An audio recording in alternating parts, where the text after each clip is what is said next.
आप सभी कैसे हैं। मैं आशा करता हूँ आप सभी अच्छे होंगे और अपनी पढ़ाई कर रहे होंगे। आज हम एक नए वीडियो के साथ यहाँ पर आ चुके हैं। आज की क्लास में हम लोग डिस्कस करेंगे इंडियन ज्योग्राफी के जो हम लोग प्लेटिव रीजन पढ़ रहे थे, उस पर जो बचे हुए जो प्लेटिव रीजन पढ़ने के बाद हम लोग कुछ रेंजेस के बारे में जाने थे, जैसे कि विंध्य रेंज, सतपुरा रेंज, उसी में अरावली रेंज जो हमने डिस्कस नहीं किया हुआ था। क्योंकि आज हम लोग जो है पीपीटी के माध्यम से आपको डिजिटल बोर्ड में आपको बता रहे हैं सारी चीज़ें, क्योंकि अभी तक हमने जो है तकरीबन 7-8 क्लासें हमने जो है वाइट बोर्ड पर, मतलब आपको वाइट बोर्ड पर मार्कर से लिख के हमने सारी की क्लासें आपको दी थी। लेकिन अभी हम जो नहीं दे पा रहे थे क्योंकि हमारा जो एक दोस्त अभी नहीं है यहाँ पे, तो हमें कुछ थोड़ा सा प्रॉब्लम्स हो रही हैं और बीच में जो है हम अर्थक्वेक वर्ल्ड ज्योग्राफी स्टार्ट कर दिए हैं।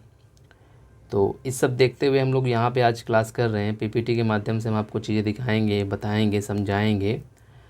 इसके पहले भी हम लोग जैसे क्लासें करते थे वैसे हम क्लास फिर से पुनः करते हैं और हम लोग 1 बाय 1 सारी क्लासें करेंगे। ठीक है दोस्तों, तो बड़े जोश के साथ हम लोग जो ऐसे क्लासें करते रहेंगे और आगे बढ़ते रहेंगे।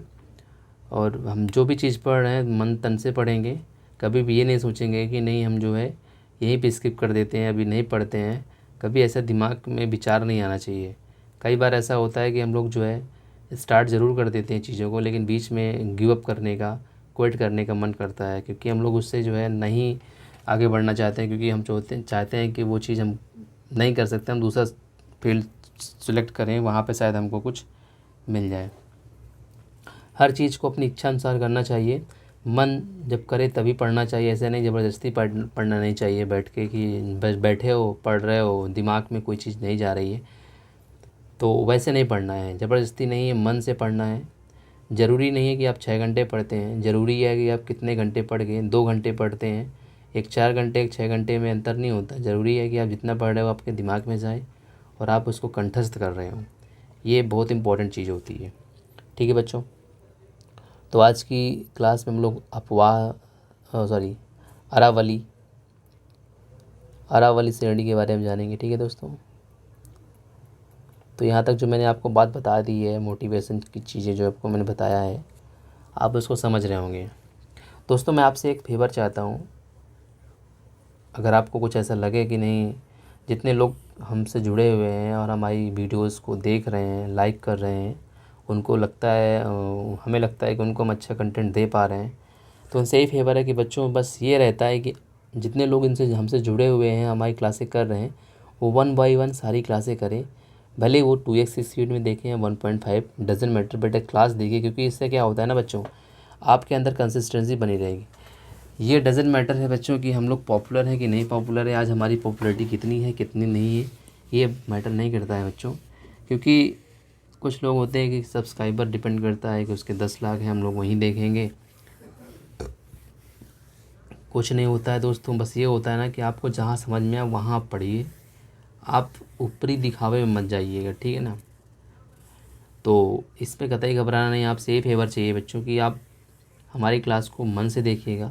अगर आपको वो ऐसा दोस्त लगता है कि वो जो है नई स्टार्टिंग कर रहा है, उसे ज़रूरी है हमारी क्लासों की, तो आप उसको बेफिक्र होके और ये सोच के भेजिए कि नहीं, मैंने बताया ना आपको सिर्फ ज्ञान बांटना है, आपको लगे उसे भेजिए। आप ऐसे सब लोगों को मत भेजिए जो भेज के आप अपना ही टाइम वेस्ट कर रहे हैं, मान लीजिए अपना डाटा टाइम, क्योंकि उनको देखना है नहीं, डेट दे विल स्किप। तो डजेंट मैटर है कि आप उनको भेज रहे हैं नहीं भेज रहे हैं, कोई मतलब नहीं है।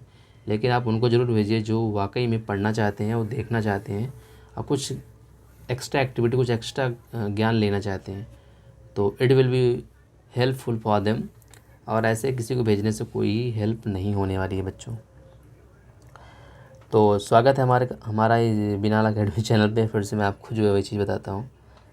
तो बिनाल अकेडमी में आपको ज्वाइन करके कैसा लग रहा है, ये भी आप बताते रहा करिए सर, क्योंकि हमें आपका फीडबैक जब मिलता है तो थोड़ा सा एक अलग सी फीलिंग आती है। तो हमारी आपकी बातें ऐसी ही होती रहेंगी। चलिए आगे बढ़ते हैं और आज की मोटिवेशन थॉट पर डिस्कस करते हैं। मोटिवेशन हम क्यों देते हैं आपको, कई बार आपको लगा होगा कि सर मोटिवेशन क्यों देते हैं, आपको नहीं लगा है? तो कुछ लोग को दिमाग में लगता है कि यार मोटिवेशन देने से क्या होता है ना सर, अपनी बात बोल के आगे चले जाते हैं। सर का बोलना है, अभी जो 2-3 वीडियो में हमने जो है इसका शॉर्ट वीडियो मतलब डाला मोटिवेशन का, कि वहाँ पे हमने सारी चीज़ें बताई, तो लगता है कि बच्चों के लिए शायद कुछ हेल्पफुल साबित हो जाए। मोटिवेशन से ये रहता है कि कम से कम आपके अंदर पॉजिटिविटी आए। अगर आप गलत डायरेक्शन में जा रहे हैं तो वहाँ पे आप जाएं नहीं, आप सही समझें, सही रास्ता सेलेक्ट करें, क्योंकि सिलेक्ट करना आपको ही है, आपको उस रास्ते पर चल के आगे बढ़ना है। ठीक है, तो आज के मोटिवेशन थॉट पर डिस्कस करेंगे, हम लोग आगे बढ़ेंगे और आज की क्लास को जो है हम लोग स्टार्ट करेंगे। कई जीत बाकी है, कई हार बाकी है। अभी कई बार आप जीतेंगे फिर हारेंगे। अभी तो ज़िंदगी की सार बाकी है, अभी ज़िंदगी का एक सार पूरा बाकी है। अभी हम लोग किए ही क्या है, ये सोचिए कि अभी हम लोग किए ही क्या। एक बार सक्सेस हुए, 2 बार हुए, फिर फेल, फिर सक्सेस। तो कई जीत बाकी है, कई हार बाकी हैं। अभी तो ज़िंदगी का सार बाकी है। यहाँ से चले हैं नई मंजिल के लिए, यहाँ से चले हैं नई मंजिल के लिए। यहाँ तो एक पन्ना था, अभी पूरी किताब बाकी है। तो दिमाग में रखिएगा दोस्तों, कई जीत बाकी है, कई हार बाकी है। अभी तो ज़िंदगी में कई सार बाकी है। यहाँ से चले हैं नई मंजिल के लिए, अभी तो एक पन्ना था, पूरी किताब बाकी है। अभी तो ट्रेलर है, पूरी पिक्चर बाकी है। ऐसे ही मोटिवेशन थॉट के साथ हम लोग आगे बढ़ते रहेंगे। चलिए आज की क्लास को हम लोग स्टार्ट करते हैं। तो मैं बताऊंगा आपको दोस्तों कि हम जो है अरावली रेंज पढ़ेंगे। जैसे हम लोग ये बना देते हैं, मैप बन गया हमारा। तो अरावली रेंज यहाँ पे रहेगी, अरावली रेंज, ठीक है। राजस्थान के रीजन में अरावली रेंज है। तो यहीं पे एक नदी, अरावली रेंज भी का बहुत बहुत महत्वपूर्ण रोल वहाँ पे रहता है दोस्तों कि ये जो है यहाँ पे पाक हो गया, ये इंडिया अपना ही है। यहाँ पे जो है अरेबियन सी हो गया, ठीक है। यहाँ पे जो है सिंध का क्षेत्र है, यहीं पे आगे सिंध नदी मिल जाती है अरब सागर में।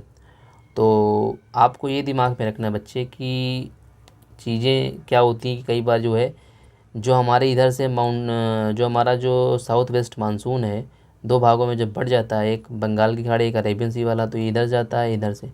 तो इधर से जब ये मानसून यहाँ पे पहुँचता है ऐसे करके तकरीबन जुलाई के या अगस्त के लगभग, तो यहाँ पे जो मानसून, यहाँ पे जो इसी इधर साइड में थार का रीजन क्या कहलाता है, थार का क्षेत्र है। इधर साइड हरियाली, ऐसी बात नहीं, माउंट आबू वगैरह कई सारे हिल स्टेशन है। राजस्थान का नाम सुनते ही लोगों के अंदर आता है कि बस वहाँ बंजर है, थार है। कुछ लोगों के दिमाग में यही आता है वहाँ तो बस यही चीज़ें मिलेगी। और भैया वहाँ पे बहुत अच्छे अच्छे हिल स्टेशन हैं, बहुत अच्छी अच्छी जगहें हैं। ऐसा लगेगा कि आप जो है नॉर्थ की पहाड़ियों में चल रहे हैं। नॉर्थ की पहाड़ियों में हिल स्टेशन बड़े अच्छे अच्छे हैं। बस उसका जो अरावली रेंज का जो उसका अपोजिट रीजन है, जो रेन शैडो रीजन कहलाता है, वहाँ पे बारिश नहीं हो पाती, क्योंकि वहाँ पे बारिश पहुँच ही नहीं पाती है।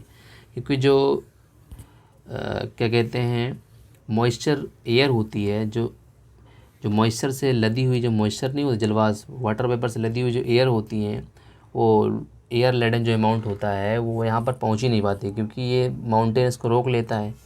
ये रिलीफ प्रकार का जो रेनफॉल होता है जी, ये रिलीफ रेनफॉल, क्योंकि कन्वेक्शनल रेनफॉल कई 3 प्रकार के रेनफॉल होते हैं, कन्वेक्शनल रेनफॉल, साइक्लोन रेनफॉल और रिलीफ रेनफॉल। तो हमारे जो हमारे उत्तर भारत में होता है, अधिकतर वर्षा जो होती है वो इक्वेटोरियल रेनफॉल से होती, सॉरी कन्वेक्शनल रेनफॉल से होती है। लेकिन यहाँ पे रिलीफ रेनफॉल का सिस्टम लागू होता है, क्योंकि ये पहाड़ी इलाका। रिलीफ रेनफॉल रेनफॉल जिसे और कुछ इसका नाम दूसरा भूल रहा, मुझे दिमाग में नहीं आ रहा है, तो वो भी उसको भी उस नाम से भी जानते हैं। तो वहाँ पे क्या होता है कि माउंटेन रीजन से क्या होती है, जो हवाएं चलती हैं, ठंडी हवाएं रहती हैं, मॉइस्चर रहता है, तो ये भारी रहती है, तो ज़्यादा ऊंचाई तक नहीं जा पाती हैं और ये टकरा के नीचे चली आती हैं। तो जैसे मान लीजिए 1 मिनट, जैसे हाँ, जैसे यहाँ पे हम यहाँ पे देखते हैं इस मैप में। तो जैसे कि बच्चों यहाँ पे आपको दिख रहा होगा, जैसे मान लीजिए मैं यहाँ पे रीजन की बात करूँगा, ये अरावली रेंज हो गई मान लीजिए, सॉरी यहाँ पे ये अरावली मान लीजिए रेंज है। यहाँ से 2 भागों में बटी है ऐसे करके, एक ये क्या कहते हैं, जो ये मानसून पौनी यहाँ से गई है कि साउथ वेस्ट मानसून है, बंगाल की खाड़ी वाली, बे ऑफ बंगाल वाली गई इधर, और यहाँ पे जो अरेबियन सी वाली यहाँ पे। तो ये वहाँ पर पहुँच नहीं पाते, क्योंकि कई बार क्या होता है कि मान लीजिए माउंटेन है, यहाँ से हवाएं चलती हैं, यहाँ पे क्लाउड ऐसे करके बना हुआ है क्लाउड, और यहाँ से हवाएं ऊपर की ओर गई, और ये जो है इधर क्या कहते हैं लीवार्ड साइड कहलाता है, लीवार्ड साइड कहलाता है। ये कहलाता है वेस्ट वार्ड साइड।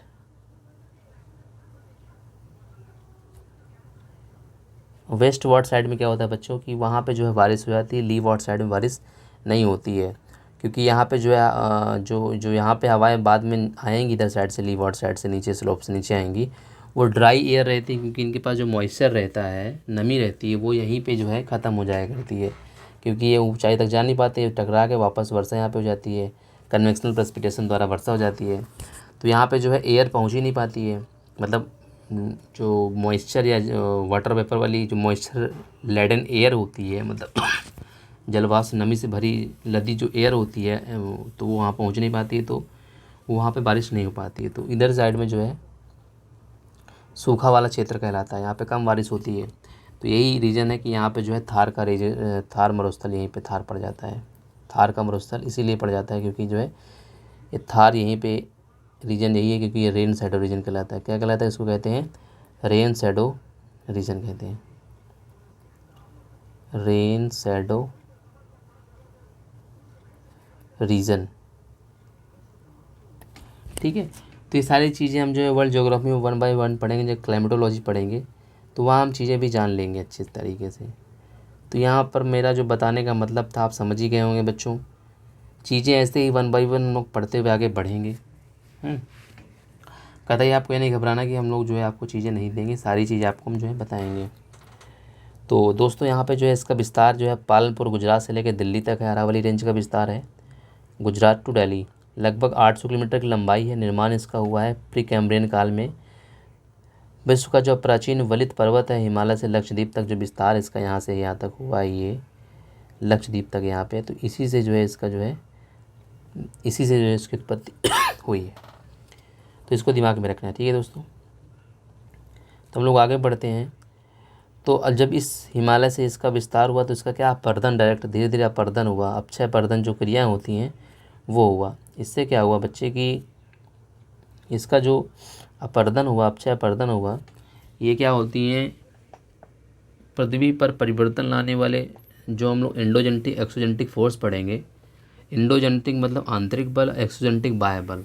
जब हम लोग बाह्य बल पढ़ेंगे तो ये विनाशकारी होती हैं प्रक्रियाएं, और एंडोजेनेटिक निर्माणकारी होती है प्रक्रिया, क्योंकि इससे विनाश होता है अपक्षय अपर्दन से जो होता है। अपक्षय अपर्दन मतलब क्या होता है? पहाड़ पर जो भौतिक रासायनिक क्रियाओं के द्वारा जो है पहाड़ की ऊपरी परत का टूट कर नीचे गिरना अपक्षय कहलाता है। ठीक है, अपक्षय प्रक्रिया द्वारा गिरा और जिस स्थान पर गिर जाता है उसे अपर्दन कहते हैं। तो ये अपक्षय अपर्दन द्वारा इरोजन हुआ, जिससे अवशिष्ट पर्वत बन गया ये से। इससे अब अवशिष्ट पर्वत, पहले ये क्या था? लक्षद्वीप से हिमालय तक वलित पर्वत था। पहले ये वलित पर्वत था, बाद में ये जो है अपशिष्ट पर्वत हो गया। तो अरावली रेंज अवशिष्ट पर्वत है, रेजुडियल, ठीक है, अवशिष्ट पर्वत है। थोड़ा इंग्लिश में जो है समझने में कमजोरी है, हिंदी मीडियम से लेकिन इंग्लिश पढ़ने का प्रयास करते हैं, तो इसे अवशिष्ट पर्वत भी बोलते हैं। ये महान जल विभाजक वाटर डिवाइडर का भी काम करता है, क्योंकि लूनी और माही नदी, जो लूनी नदी है तथा माही नदी जो पूर्व से बहती है, लूनी माही और पूर्व में बनास, पश्चिम के मध्य में ये जो है क्या कर देता है ये बच्चे? ये डिवाइडिंग रेंज का काम कर देता है। मतलब समझ रहे हो ना बात को? जैसे मान लीजिए ये रेंज हो गई, ये पर्वत रेंज है, लूनी माही पूर्व की हो गई नदियाँ, मान लीजिए लूनी माही यहाँ पे है और बनास पश्चिम में है।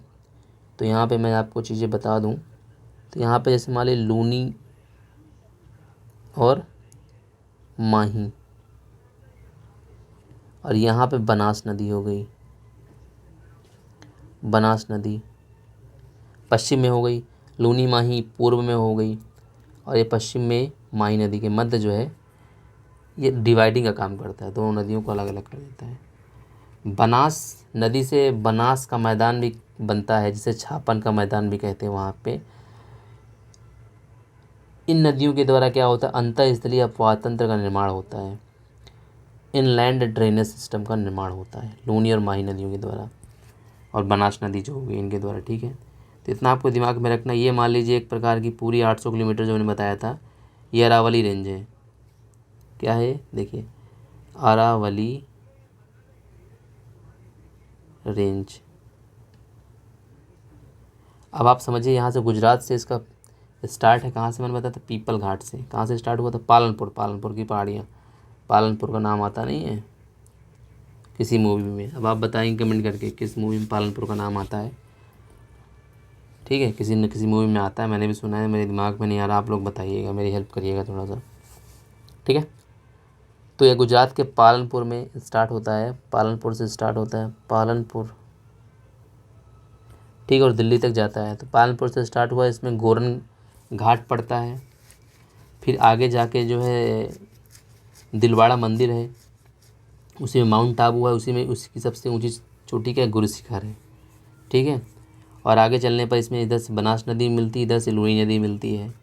पीसी में हल्दी घाटी है, हल्दी घाटी का मैदान, हल्दी घाटी युद्ध जो हुआ था। अब ये हो गया जीएस का क्वेश्चन, हिस्ट्री का क्वेश्चन है। हल्दी घाटी का युद्ध किसके किसके बीच में हुआ था? तो हल्दी घाटी का युद्ध जो हुआ था बच्चों, वो अकबर और हेमू के बीच में हुआ था। ठीक है, तो ये चीज़ें भी आपको दिमाग में रखनी कि हल्दी घाटी का युद्ध किसके किसके बीच में हुआ था।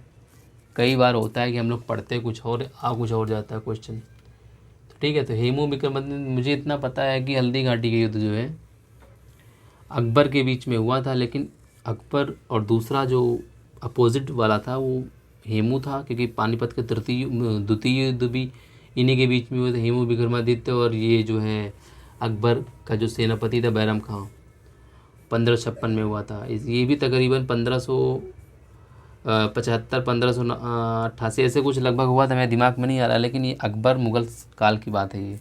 तो हल्दी घाटी में पड़ता है बीच में। और यहाँ पे पीपली घाट भी है, गोरन घाट भी है, और यहाँ पे दिल्ली में रायसीना की पहाड़ी है। दिल्ली जो है किस पहाड़ी पर बसा हुआ है? रायसीना की पहाड़ी पर बसा हुआ है। दिल्ली पर राष्ट्रपति भवन जो है, राष्ट्रपति भवन किस पर है? रायसीना पहाड़ी पर। ये भी क्वेश्चन पूछ लेता है तो बता देना। तो पीपली घाट दर्रा है, पीपली घाट और गोरन घाट दो दर्रे जो हैं, ये आप जान चुके होंगे कि माउंट आबू के नॉर्थ में पीपली घाट है और साउथ में जो है गोरन घाट है। माउंट आबू में ही गुरु शिखर उसकी ऊंची चोटी है, दिलवाड़ा मंदिर है जैन का, पीपली घाट और रायसीना की पहाड़ी। तो इतना आप जान चुके होंगे। सर्वोच्च शिखर की बात करेंगे तो गुरु शिखर है जो कि माउंट आबू पहाड़ियों पर है। दिलवाड़ा का जैन मंदिर राजस्थान का शिमला कहलाता है, राजस्थान का जो शिमला, समझ लीजिए राजस्थान का शिमला कहलाता है दिलवाड़ा का जैन मंदिर। तो आप समझ सकते हैं कि शिमला की बात हो रही है तो जाहिर सी बात है हिल स्टेशन है। तो 1722 ऊंचाई है इसकी, पहाड़ियाँ इसमें क्या है? रायसीना हिल्स, दिल्ली रिज के नाम से भी इसको जानते हैं। यहाँ पर जग्गा पहाड़ी भी है जो उदयपुर में है, और मारवाड़ हर्षनाथ की पहाड़ी भी इसी में पड़ती है। ठीक है ना, तो रायसीना हिल्स, दिल्ली रिज के नाम से भी जानते हैं। प्रमुख दर्रे में गौर घाट जो माउंट आबू, गुरु शिखर में पीपली घाट, देसुरी, देवारी, ये सारे इसमें जो है दर्रे भी हैं। तो गौर घाट माउंट आबू गुरु शिखर में है, पीपली घाट रायसीना पहाड़ी के पास पड़ता है, देसुरी और देवारी, ये भी याद रखें। चट्टानें इसमें क्वार्ट्ज की चट्टानें हैं।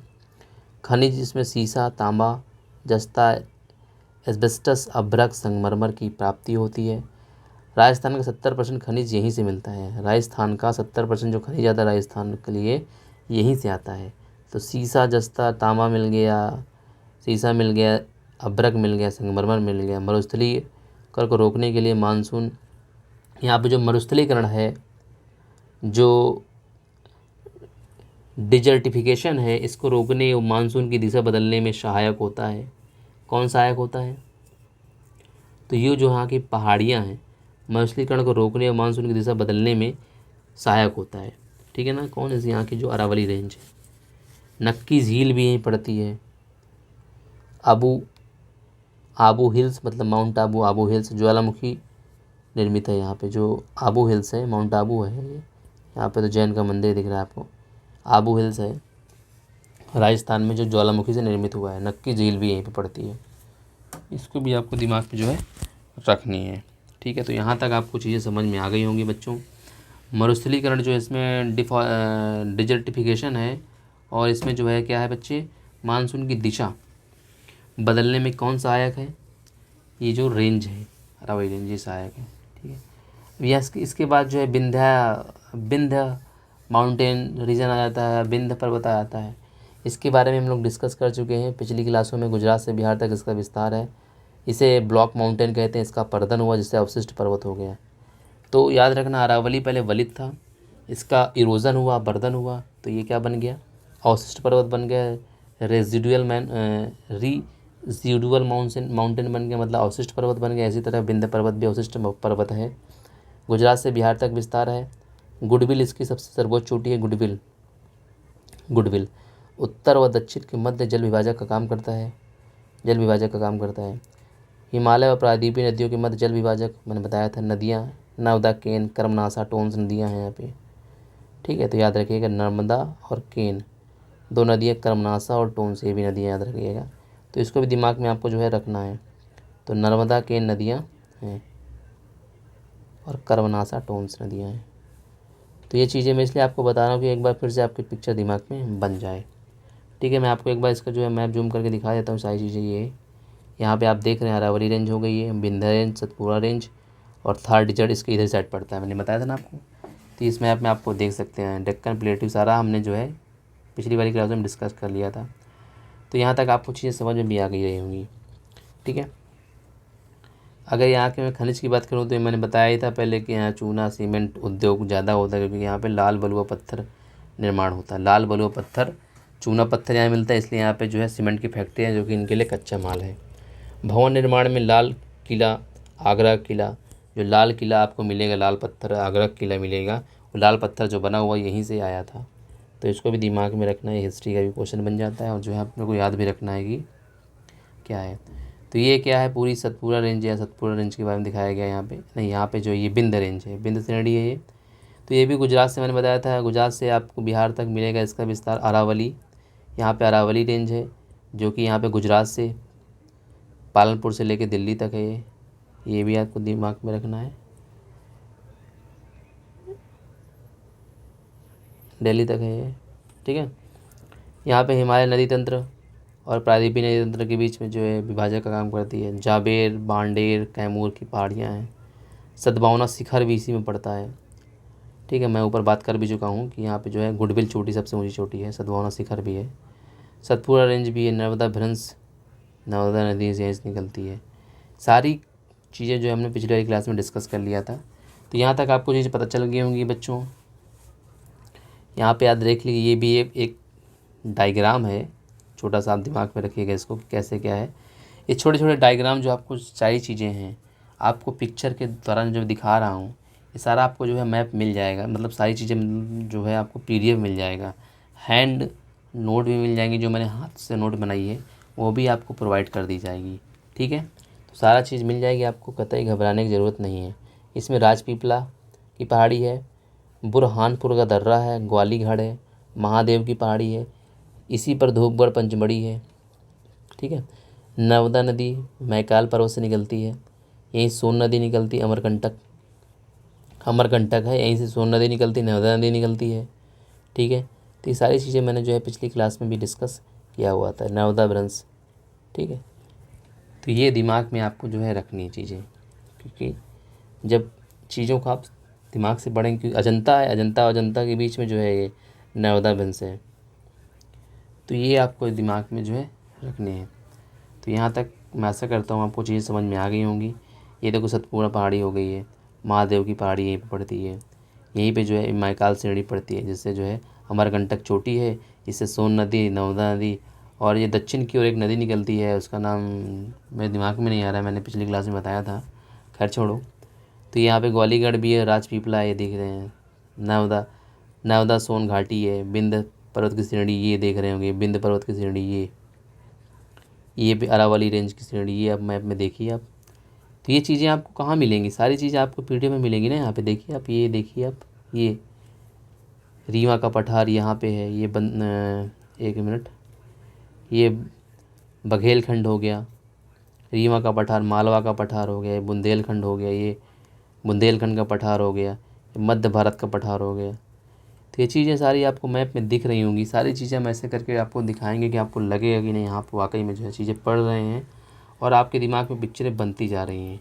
ठीक है, तो यहाँ पे देखो सतपुड़ा की रानी भी इसको कहते हैं, धूपगढ़ पंचमढ़ी को, MP का हिल स्टेशन भी है, बेसाल्ट ग्रेनाइट की चट्टानें भी पाई जाती है सतपुड़ा रेंज में, खनिज में तांबा कोयला मिलता है, बुरहान का दर्रा जो दक्कन का प्रवेश द्वार भी कहलाता है, यहीं से दक्कन में प्रवेश किया जाता है, बुरहान दर्रे से, जो कि सतपुड़ा रेंज में है। बृहस्पति पर्वत पहले ब्लॉक माउंटेन था, बाद में अवशिष्ट पर्वत हो गया अपरदन के द्वारा, ये याद रखिएगा। यहाँ पे नर्मदा चोटी में नर्मदा, सोन, जोहिला का उद्गम हुआ है। आर्य प्रवाह तंत्र है, आर्य प्रवाह तंत्र, क्योंकि एक मान लीजिए सेंटर है और चारों तरफ नदियाँ निकल रही, तो आर्य प्रवाह तंत्र बोलते हैं इसको। अमरकंटक और अचकनार, यहाँ पे बायोस्फीयर भी हैं, तो यहाँ पे 2 बायोस्फीयर भी हैं। कहाँ पे? मैकाल पर्वत श्रेणी पर, मैकाल पर्वत पर अमरकंटक, अचकनार, नर्मदा, सोन नदी और जोहिला का उद्गम होता है।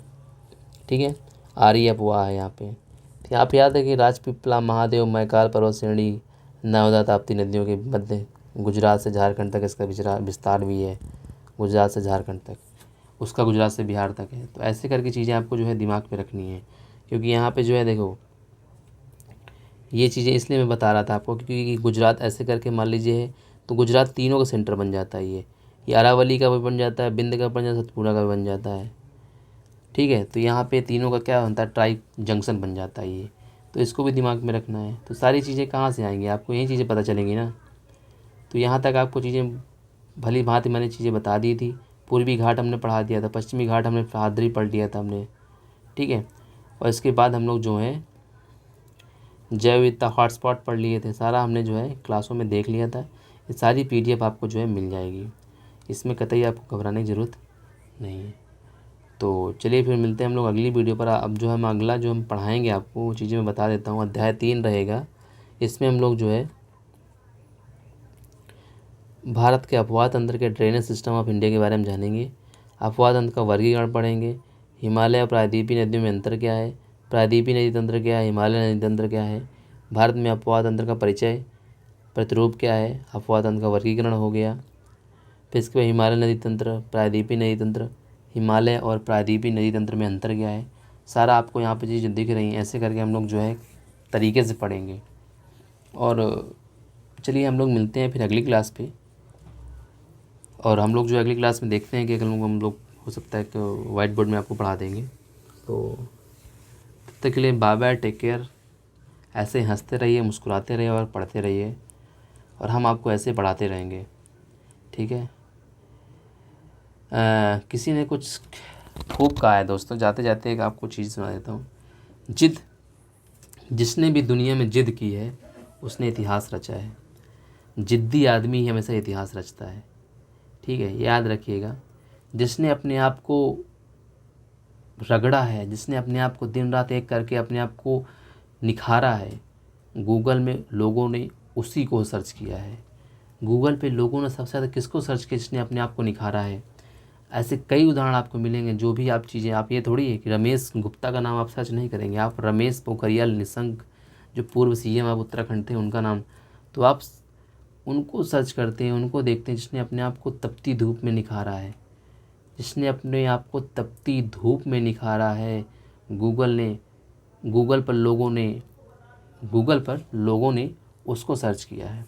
तो ये दिमाग रखिएगा कि चीज़ें अपने आप से सीखो। चीज़ें चलते फिरते हुए आपको खुद चीज़ें सिखाती हैं कि लोगों को हम क्यों फॉलो करते हैं, लोगों को क्यों हम लोगों की तरह बनना चाहते हैं, क्योंकि वो आसमान से तो गिरे नहीं हैं। क्योंकि भगवान ने सबको एक साथ भेजा है, भगवान ने सबको एक साथ कहा कि तुम जाओ, सबको एक ब्रेन दिया है, सबको एक ब्रेन का जो वज़न है, सब कुछ एक चीज़ दिया है। लेकिन वो हमसे अलग क्यों है? क्योंकि वो हमसे अलग काम किया है। जिस समय हम पढ़ाई कर रहे थे, वो पढ़ाई कर रहा था लड़का, उससे हम लोग मोबाइल में अपना टाइम, इम्पोर्टेंट टाइम दे रहे थे। हमको लग रहा था ये इम्पोर्टेंट है, बट उस समय वो काम कर रहा था।